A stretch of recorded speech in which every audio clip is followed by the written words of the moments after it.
एक कस्बे में एक विधवा अंधी औरत रहती थी। उसका एक बेटा था जिसके पालन पोषण की सारी जिम्मेदारी उसके कंधों पर थी। वह अपने बेटे को पढ़ा लिखा कर एक बहुत बड़ा आदमी बनाना चाहती थी, इसलिए उसने उसका दाखिला कस्बे के सबसे अच्छे स्कूल में किया।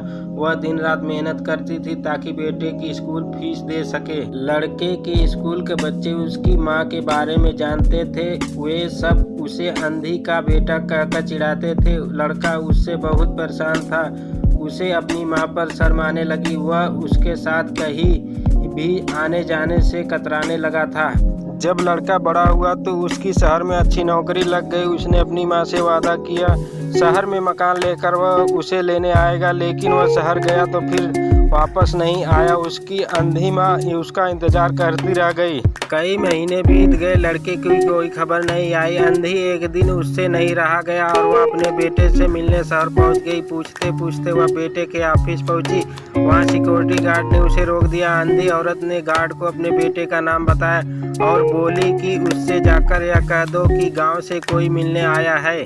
गार्ड ने जाकर उसके बेटे को बताया। बेटे ने ऑफिस की खिड़की से देखा तो उसने अपनी माँ के गेट के बाहर खड़ी नजर आई। वह ऑफिस में सबके सामने अपनी माँ की वजह से शर्मिंदा नहीं होना चाहता था।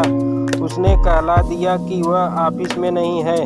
अंधी औरत वहां से चली गई। शाम को वह लड़का ऑफिस से घर जाने के लिए निकला। रास्ते में एक जगह काफी भीड़ जमा थी। वह अपनी गाड़ी रोककर भीड़ के पास पहुंचा और बीच सड़क में अपनी माँ को मरा पाया। उसके हाथ में एक चिट्ठी लिखी जिसमें लिखा था, बेटा बड़े दिन हो गए थे, तेरी कोई खबर नहीं मिली। चिंता हो रही थी इसलिए तुझसे मिलने चली आई। तू तो बहुत बड़ा आदमी बन गया। तुझसे मिलना अब शायद मुझ गरीब की किस्मत में नहीं है, लेकिन मैं बहुत खुश हूँ तेरे लिए।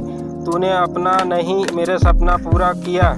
मलाल है कि तेरी तरक्की देख न सकती। काश बचपन में तेरी आंखों में सरिया न घुसा होता और मुझे तुम्हें अपनी आंखें न देनी पड़ी होती, तो मेरी तरक्की अपनी आंखों से देखकर सुकून से मरती तेरी अंधी माँ।